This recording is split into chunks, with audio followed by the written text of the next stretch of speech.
Welcome to Vera Level Kalvi YouTube channel. Hi friends, we are learning the 6th chapter in 12th standard computer science, which is the control structures.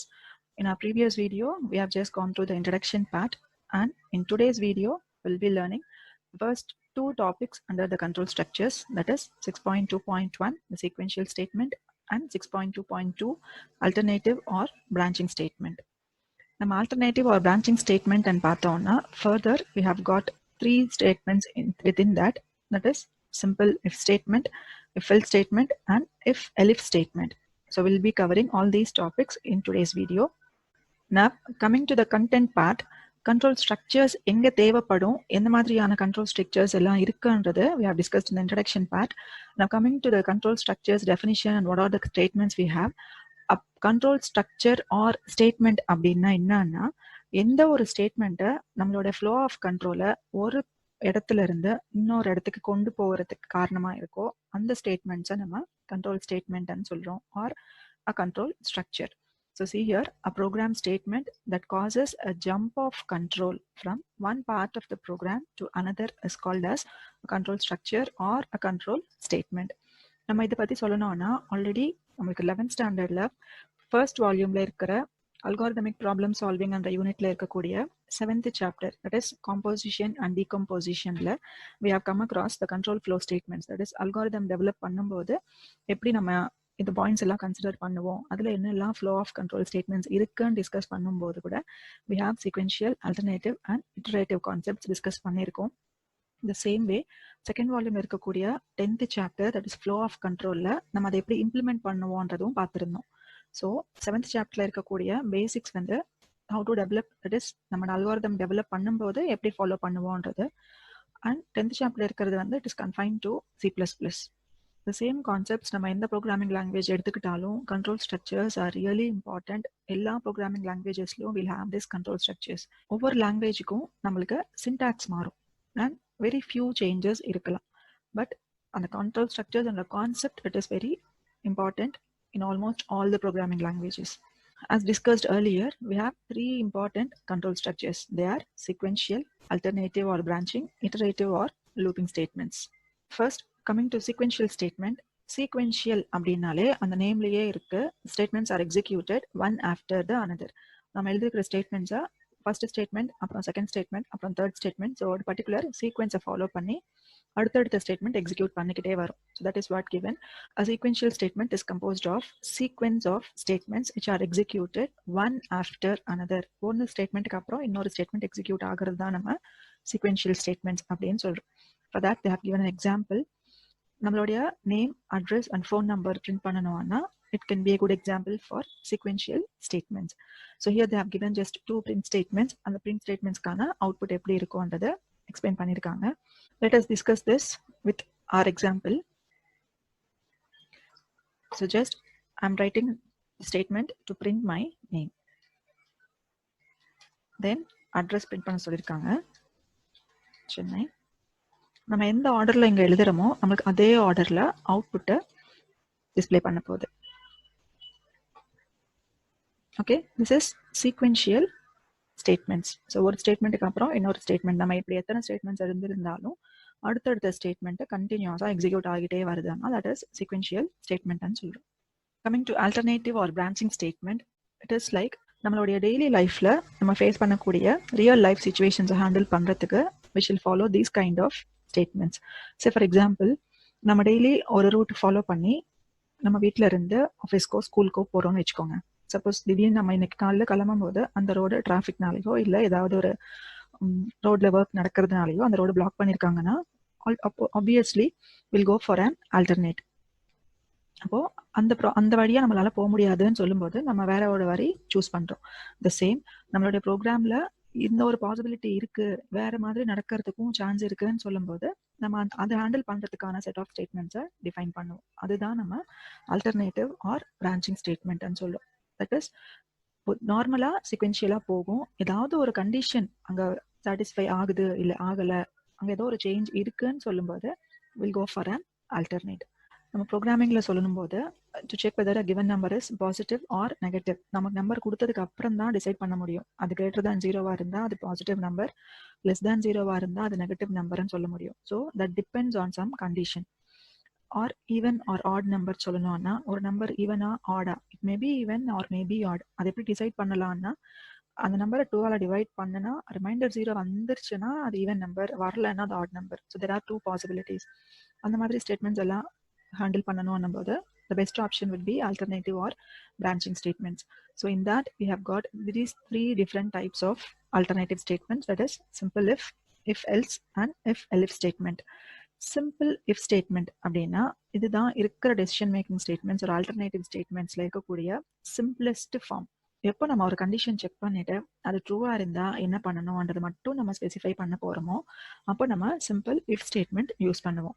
எப்பவுமே ஞாபகம் வச்சுக்கிற வேண்டிய condition என்னன்னா, நம்ம if statement எழுதுறோம் அப்படின்னா ஏதோ ஒரு கண்டிஷன் செக் பண்ண போறோம். அந்த கண்டிஷன் ஒன்று ட்ரூவா இருக்கலாம் இல்லை ஃபால்ஸா இருக்கலாம். இந்த 2 பாசிபிலிட்டிஸ் தான் இருக்கக்கூடிய ஸ்டேட்மெண்ட்ஸ் தான் நம்ம இஃப் கண்டிஷன்ல எழுதுவோம்.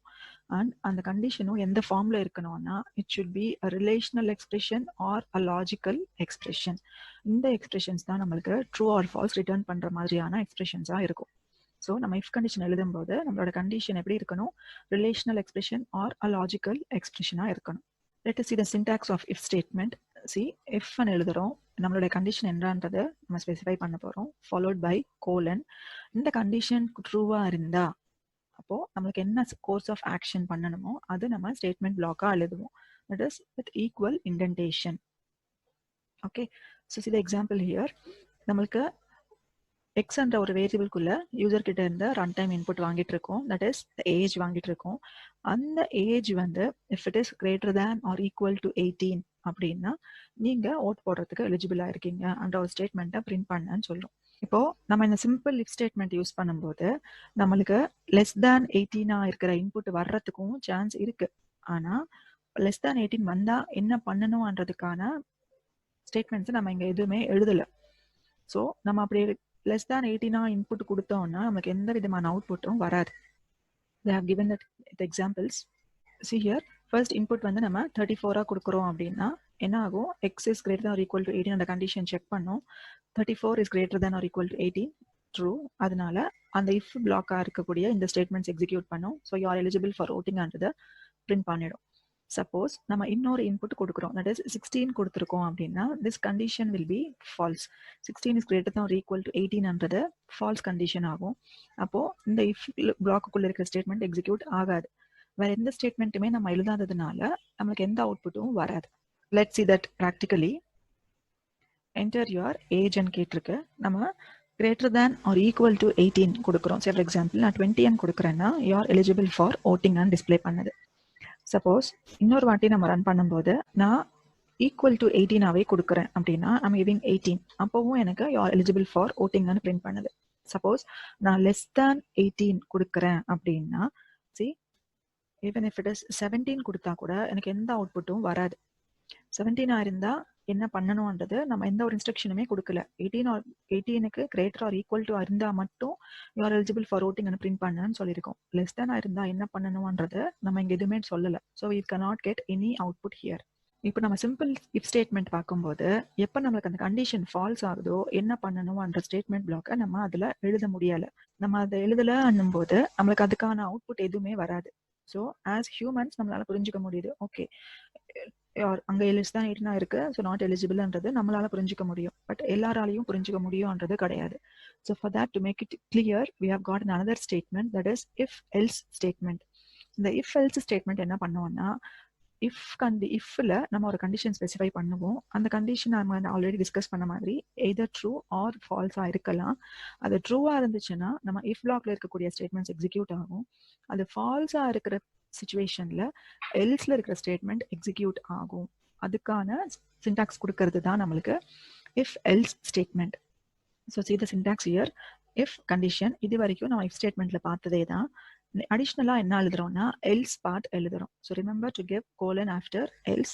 இந்த எல்ஸ் பிளாக்ல இருக்கிற ஸ்டேட்மெண்ட்ஸ் எல்லாம் நம்மளுக்கு இந்த இஃப்ல இருக்கிறதுல கண்டிஷன் ஃபால்ஸா இருக்கும்போது தான் எக்ஸிக்யூட் ஆகும். தட் இஸ் நம்ம இங்க 2 செட் ஆஃப் ஸ்டேட்மெண்ட்ஸ் எழுதிருக்கோம். That is statement block 1 and statement block 2. 2 எழுதிருந்தாலும் இதுல ஏதாவது ஒன்று தான் எக்ஸிக்யூட் ஆகும். பிகாஸ் நம்மளுக்கு இந்த கண்டிஷன் எய்தர் ட்ரூ ஆர் ஃபால்ஸாக இருக்கிறதுக்கு தான் பாசிபிலிட்டி இருக்கும். சேம் டைம் ரெண்டுமே எக்ஸிக்யூட் ஆகிறதுக்கு சான்ஸே இருக்காது. அது ட்ரூவாக இருந்துச்சுன்னா இந்த பிளாக் ஆஃப் ஸ்டேட்மெண்ட்ஸ் எக்ஸிக்யூட் ஆகும். அந்த கண்டிஷன் ஃபால்ஸாக இருந்துச்சுன்னா இந்த பிளாக் ஆஃப் ஸ்டேட்மெண்ட்ஸ் எக்ஸிக்யூட் ஆகும். So either if black or else black will be executed. Just have a look at this flow chart for better understanding. நம்ம ஸ்டார்ட் பண்ணுறோம், ஒரு கண்டிஷனை check பண்ணுறோம். இந்த கண்டிஷன் எய்தர் ட்ரூவாக இருக்கும் ஆர் ஃபால்ஸாக இருக்கும். ட்ரூவாக இருந்தால் இந்த செட் ஆஃப் ஸ்டேட்மெண்ட்ஸ் எக்ஸிக்யூட் பண்ணுறோம். நெக்ஸ்ட் ஸ்டாப் பண்ணுறது, அடுத்த ஸ்டேட்மெண்ட்ஸ் என்ன இருக்கோ அதை எக்ஸிக்யூட் பண்ணுறதுக்கு வந்துடுறோம். சப்போஸ் இந்த கண்டிஷன் ஃபால்ஸ் ஆயிடுச்சுன்னா இந்த ஸ்டேட்மெண்ட் பிளாக் 2 எக்ஸிக்யூட் பண்ணுறோம் அண்ட் திஸ் பாத் ஃபாலோ பண்ணி அடுத்த ஸ்டேட்மெண்ட்ஸ் என்ன இருக்குன்றதை எக்ஸிக்யூட் பண்ணி எண்ட் ஆஃப் த ப்ரோக்ராம்க்கு வரதுக்கான சான்ஸ் இருக்கு. ஸோ நம்ம இங்கே என்ன அப்சர்வ் பண்ணணும்னா எய்தர் ட்ரூ ஆர் ஃபால்ஸ் ஏதாவது ஒன்று தான் எக்ஸிக்யூட் ஆகும். நம்ம இப்போ பார்த்த அதே எக்ஸாம்பிள நம்ம எல்ஸ் கொடுத்து எழுதுறோம். முன்னாடி நம்ம வெறும் இஃப் மட்டும் எழுதும்போது we have not less than 18 கொடுக்கும்போது நமக்கு எந்த அவுட்புட்டுமே வரல. சப்போஸ் இப்போ நம்ம இங்கே எல்ஸ் எழுதுறோம் அப்படின்னா I can see this statement, you are not eligible for voting அப்படின்ற ஸ்டேட்மெண்ட்டை நம்ம பிரிண்ட் பண்ண சொல்லியிருக்கோம். ஓகே, ஸோ இப்போ நான் இங்கே input greater than or equal to 18 ன்னு சொல்லும்போது I'm giving 25 கொடுத்தேன்னா you are eligible for voting ன்னு பிரிண்ட் பண்ணது. அதுவே if I'm giving it less than 18 கொடுக்கும்போது ஃபார் எக்ஸாம்பிள் நான் 15 ஆர் முன்னாடி கொடுத்த மாதிரியே நம்ம 17 கொடுக்குறோம்னா you are not eligible for voting ன்னு பிரிண்ட் பண்ணுது. பட் ஏர்லியர் நம்மளுக்கு இங்கே பார்த்தீங்கன்னா நம்ம 17 கொடுக்கும்போது எந்த அவுட்புட்டுமே வரல. பிகாஸ் அங்கே நம்ம எல்ஸ் பார்ட் எழுதவே இல்லை. So that is the difference. இப்போ நம்ம எல்ஸ் பார்ட் எழுதும்போது நம்மளுக்கு அந்த கண்டிஷன் இஃப் கண்டிஷன் ஃபால்ஸாக இருக்கும்போது அதுக்கும் ஏதோ ஒரு அவுட்புட் ஏதோ ஒரு கோர்ஸ் ஆஃப் ஆக்ஷன் பண்ணணும்னா I can write it in the else part. And one more thing you have to remember, எதுனா இஃப் பிளாக் எக்ஸிக்யூட் ஆச்சுன்னா எல்ஸ் பார்ட் எக்ஸிக்யூட் ஆகாது. இஃப் பிளாக் எக்ஸிக்யூட் ஆகலைன்னா தான் எல்ஸ் பார்ட் எக்ஸிக்யூட் ஆகும். So you'll be getting only one block of statements executed. Okay, so either you're eligible for voting or you're not eligible for voting. ஏதாவது ஒரு statement தான் execute ஆகுது. That is any one block. And see here they have given another example to check for a number and find whether it is an even number or odd number. இங்கேயும் ஏன்ற ஒரு வேரியபிளுக்குள்ள input வாங்கிட்டு இருக்கோம். அந்த நம்பரை 2ஆல் divide பண்ணும்போது if the remainder is 0 I'm going to print it as an even number. அது reminder 0 வரல அப்படின்னா தான் அது odd numberன்னு சொல்ல போறோம். So when I entered the value as 56 divided by 2 பண்ணா I'm going to get the remainder as 0. So 56 is an even number ன்னு print பண்ணுது. சப்போஸ் நான் இன்னொரு நம்பர் இன்புட் கொடுக்குறேன், தட் இஸ் 67 இன்புட் தான் கொடுக்குறேன்னா when I divide by 2 எனக்கு reminder 0 வராது. ஸோ அதனால எல்ஸ்ல எழுதிருக்கக்கூடிய இஸ் அன் ஆட் நம்பர் என்ற ஸ்டேட்மெண்ட்டை எக்ஸிக்யூட் ஆகுது. நம்ம இப்போ டிஸ்கஸ் பண்ண if else ஸ்டேட்மெண்ட்டை இன்னொரு மெத்தட்லையும் எழுதலாம். That is an alternate method to rewrite above program is also available with Python. So அதுக்கான சின்டாக்ஸ் என்னன்னு பார்த்தா நம்ம யூஸ்வலாக எழுதுற மாதிரியே if கண்டிஷன் எழுதுறோம். this condition may be either true or false. when this condition is true னா என்ன பண்ணணும்ன்ற ஸ்டேட்மெண்ட் இங்கே எழுதுறோம். இந்த கண்டிஷன் ஃபால்ஸாக இருக்குன்னா எல்ஸ்ல என்ன பண்ணணும்ன்றத ஸ்டேட்மெண்ட்டாக எழுதுறோம். and we can assign that value to a particular variable. நம்ம இப்போ பார்த்த சின்டாக்ஸ்க்கான எக்ஸ்பிளனேஷன் தான் இங்கே கொடுத்துருக்கோம். தட் இஸ் இஃப்ல எழுதிருக்கிற கண்டிஷனை நம்ம செக் பண்ணுறோம். when that condition is ட்ரூவா இருந்துச்சுன்னா வேரியபிள் 1க்குள்ள இருக்கிற வேல்யூ தான் நம்ம அசைன்மெண்ட் ஆப்ரேட்டருக்கு லெஃப்ட் சைடில் இருக்கிற வேரியபிளுக்கு ஸ்டோர் பண்ணுறோம். சப்போஸ் அந்த கண்டிஷன் ஃபால்ஸாக இருந்துச்சுன்னா வேரியபிள் 2ல இருக்கிற வேல்யூ தான் நம்ம லெஃப்ட் ஹேண்ட் சைடில் இருக்கக்கூடிய வேரியபிளில் ஸ்டோர் பண்ண போகிறோம். தட் இஸ் see here இஃப்ன்றது நம்மளுடைய கண்டிஷன் ஸ்பெசிஃபை பண்ணுறதுக்காக எழுதுகிறோம். That is a modulus 2 is equal to 0. if this condition is true even என்ற ஸ்ட்ரிங்கை நம்ம எக்ஸுக்குள்ள அசைன் பண்ணுறோம். if this condition is false odd என்ற ஸ்ட்ரிங்கை நம்ம எக்ஸுக்குள்ள அசைன் பண்ணுறோம் அண்ட் அதோட வேல்யூவை பிரிண்ட் பண்ணுறோம். see here when my input is 3 modulus 2 check பண்ணது first, the remainder is not equal to 0. So condition falls. அதனால எல்ஸ்ல இருக்கிற ஆட்ன்றது பிரிண்ட் வேல்யூவை எக்ஸ்ல அசைன் பண்றோம் and A is X print பண்ண சொல்றோம். ஸோ ஏல இருக்கிற வேல்யூ 3 இஸ் எக்ஸ்ல இருக்கிற value odd. So 3 is odd and print பண்ணுது. Suppose I'm giving another input as 22. So 22 modulus 2 is equal to 0. Condition is true. அப்போ எக்ஸ் நம்ம ஸ்டோர் பண்ணக்கூடிய value even and 22 is even print பண்ணுது. இப்போ நம்ம இதே எக்ஸாம்பிள நான் அந்த சிங்கிள்ஸ் ஆல்டர்னேட்டிவ் மெத்தட்ல எழுதணும் அப்படின்னா நம்ம ரிசல்ட் ஈக்குவல் டு எலிஜிபிள் அப்படின்னு கொடுக்குறோம். இஃப் கண்டிஷன் எழுதியிருக்கோம் it's greater or equal to 0 இருந்தா. அப்படி இல்லைன்னும் போது else not eligible. So now I can remove the entire part. Remove பண்ணிடுறோம். Print result மட்டும் print பண்ணா போதும். So see here, நம்ம greater or equal to 8 in the same condition தான் check பண்றோம். I'm giving 20 eligible and print பண்ணிருக்கு. இதே ப்ரோக்ராமை நான் மறுபடியும் ரன் பண்ணும்போது suppose I'm giving the value as 10 not eligible. So நம்மளுக்கு இந்த முன்னாடி வந்திருக்கக்கூடிய அதே அவுட்புட் தான் நம்ம எப்படி வேணாலும் எழுதிக்கலாம். This is an alternate method. Our next alternative statement is nested if elif else statement. That is, எப்போ நம்மளுக்கு ஒரு கண்டினியூஸா கண்டிஷன்ஸ் செக் பண்ண வேண்டிய சுச்சுவேஷன் இருக்கோ அப்போ நம்ம இந்த கண்ட்ரோல் ஸ்டேட்மெண்ட்டை யூஸ் பண்ணிக்கலாம். That is when you need to construct a chain of if statements, நிறைய கண்டிஷன் செக் பண்ண வேண்டி இருக்கு. ஒவ்வொரு கண்டிஷனும் ட்ரூவா இருக்கலாம் இல்ல ஃபால்ஸா இருக்கலாம். ட்ரூவா இருந்தா ஒரு விதமான ஒர்க் பண்ணணும், ஃபால்ஸா இருந்தா வேற மாதிரியான ஒர்க் பண்ணணும். அப்படின்ற சுச்சுவேஷன்ஸ்ல I can go for this if elif and else statement. So see the syntax of that. நம்ம if condition as usual எழுதுறோம். இந்த கண்டிஷன் ட்ரூவா இருந்துச்சுன்னா this statement block 1 will be executed. remaining இந்த ஒரு பிளாக்கும் கண்ட்ரோல் போகாது. சப்போஸ் இந்த கண்டிஷன் ஃபால்ஸ் ஆயிடுச்சுன்னா தான் கண்ட்ரோல் elif ஸ்டேட்மெண்ட்டுக்கு வரும். இங்க வரும்போது இந்த கண்டிஷன் ஃபால்ஸ் அப்போதான் இங்க வரும். திருப்பி இங்கேயும் இன்னொரு கண்டிஷனை செக் பண்ண போறோம். ஸோ இந்த கண்டிஷனுக்கும் ட்ரூ ஆர் ஃபால்ஸ் இருக்கலாம். இந்த கண்டிஷன் ட்ரூவா இருந்துச்சுன்னா தான் நம்மளுக்கு ஸ்டேட்மெண்ட் பிளாக் 2 எக்ஸிக்யூட் ஆகும். சப்போஸ் எனக்கு கண்டிஷன் 2 ஃபால்ஸ் ஆயிடுச்சு அப்படின்னா control will come to the next part, that is else.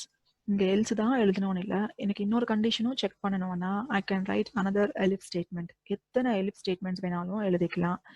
ஆனா ஒன்ஸ் நான் எல்ஸ் ஸ்டேட்மெண்ட் எழுதணும் அப்படின்னா அது லாஸ்ட் பார்ட்டா தான் இருக்கணும். That is the else part தான் லாஸ்ட்ல இருக்கணும். நான் எல்ஸ் இன் பிட்வீன் எழுத முடியாது. எல்ஸ் எழுதிட்டு ஐ cannot write elif. That is, the order of the statements is first if எழுதணும், அப்புறம் elif. எத்தனை elif statements வேணாலும் எழுதலாம். And once நம்ம else எழுதிட்டோம்னா I cannot write elif. So this is the syntax. Remember each time to give colon. if condition எழுதும் போதும் colon கொடுக்கணும், elif எழுதும் போதும் colon கொடுக்கணும், and else எழுதும் போதும் I have to specify colon. And remember to have the same indentation for if, elif and else. இந்த மூணு ஸ்டேட்மெண்ட்ஸ்க்கும் ஈக்குவல் இன்டென்டேஷன் இருக்கிற மாதிரி செக் பண்ணிக்கோங்க. நம்ம பொதுவாக C++ல எழுதும்போது ப்ராக்கெட்ஸ் கர்லி ப்ராக்கெட்ஸ்குள்ள தான் நம்ம ஸ்டேட்மெண்ட் பிளாக்கை டிஃபைன் பண்ணுவோம். ஸோ அது ஒன்ஸ் நம்ம ஓப்பன் பண்ணி க்ளோஸ் பண்ணுற வரைக்கும் அந்த இஃப் பிளாக்கான ஸ்டேட்மெண்ட்ஸ் தான்றது நம்மளால புரிஞ்சுக்க முடியும். But whereas coming to Python, indentation plays a major role. So if பிளாக்ல இருக்கக்கூடிய ஸ்டேட்மெண்ட்ஸ் எல்லாம் ஈக்குவல் இன்டென்டேஷன்ல தான் எழுதணும். So I can have more than one statement here, but எல்லா ஸ்டேட்மெண்ட்ஸும் ஈக்குவல் இன்டென்டேஷன்ல ஸ்டார்ட் பண்ணணும். Similarly for elif and else. Let's see the flowchart. நம்ம ஃபர்ஸ்ட் if condition செக் பண்றோம். இது ட்ரூவா இருக்கலாம் இல்ல ஃபால்ஸா இருக்கலாம். ட்ரூவா இருந்துச்சுன்னா body of if block statements execute பண்ணிட்டு அடுத்து வெளியே வந்துடும் கண்ட்ரோல்.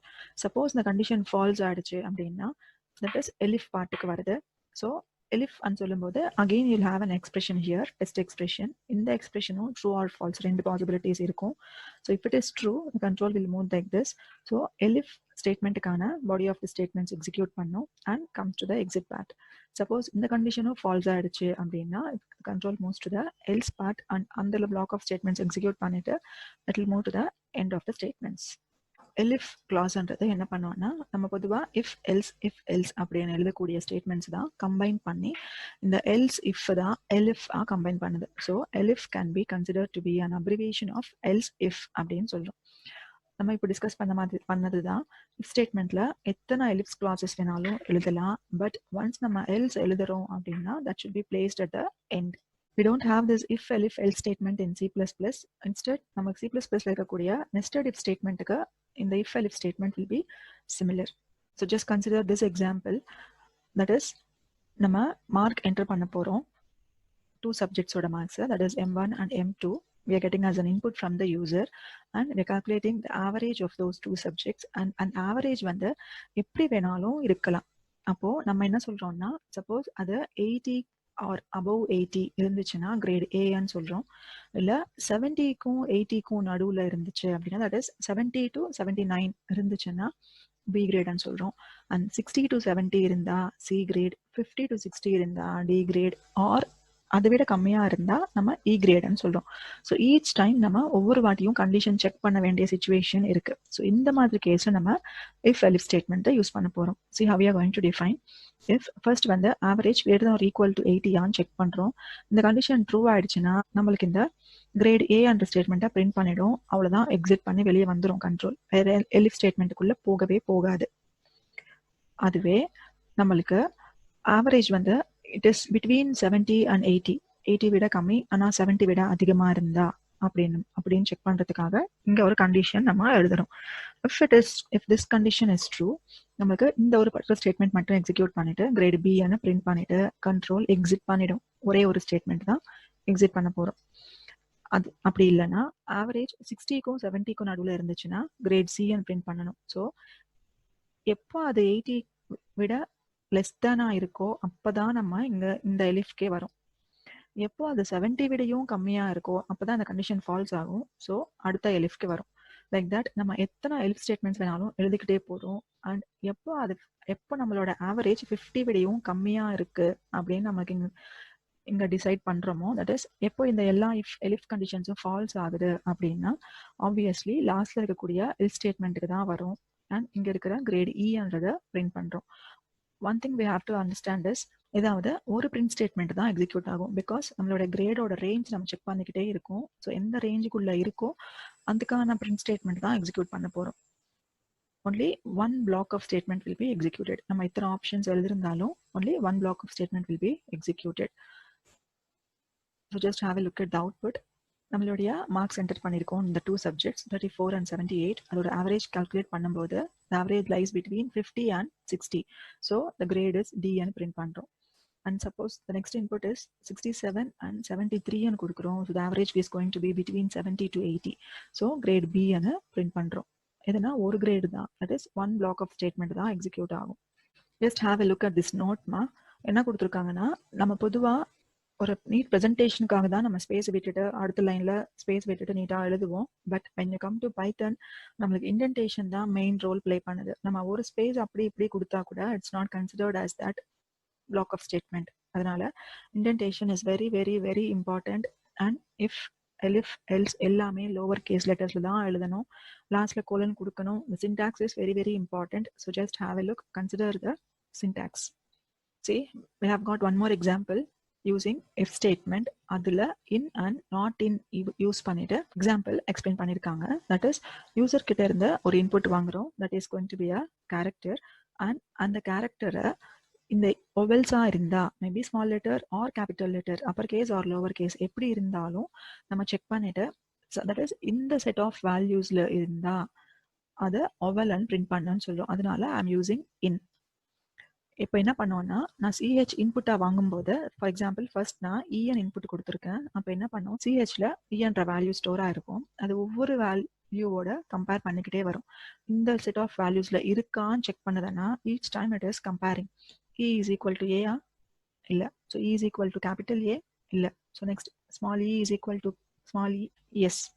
அப்போ இந்த condition true ஆயிடுச்சு. So print statement நம்ம கொடுத்த character that is E is a vowel and print பண்ணிடும். And when you come to not in என்ன பண்ணுவோம்னா, இந்த கொடுத்துருக்கிற கேரக்டர் இதுல இல்லைன்னா இந்த ஸ்டேட்மெண்ட் எக்ஸிக்யூட் பண்ண சொல்லும். that is just opposite to in. இன்னும் ட்ரூ கொடுக்குதுன்னா நாட் இன் ஃபால்ஸ் கொடுக்கும். இன்னும் ஃபால்ஸ் கொடுக்குதுன்னா நாட் இன் வந்து ட்ரூ கொடுக்கும். ஸோ நம்ம இங்கேயும் இன்புட் என்ன கொடுத்துருக்கோம், எக்ஸ்ன்னு கொடுத்துருக்கோம். So X is not in இந்த செட் ஆஃப் வேல்யூஸ் ஏபிசின்றது 3 கேரக்டர்ஸ் கொடுத்துருக்கோம். ஈச் கேரக்டரோட கம்பேர் பண்ணிக்கிட்டே வரும். எக்ஸ் இதில் இல்லை, இதுவும் இல்லை, இதுவும் இல்லை. ஸோ எதுவுமே இல்லை. அப்போ நாட் இன்னன்னா இல்லைன்றதே ட்ரூ ஆகுது. So it's going to print the character. நம்ம கொடுத்த character that is x is not a or b or c அன்றதை பிரிண்ட் பண்ணிடும். I hope you have understood the alternative statements. If you have any doubts, you can just please post in the comment. Thank you. இந்த videos உங்களுக்கு பிடிச்சிருந்தா மறக்காம like பண்ணுங்க, comment பண்ணுங்க, share பண்ணுங்க, subscribe பண்ணுங்க. தேங்க்ஸ் ஃபார் வாட்சிங் வேற லெவல் கல்வி யூடியூப் சேனல்.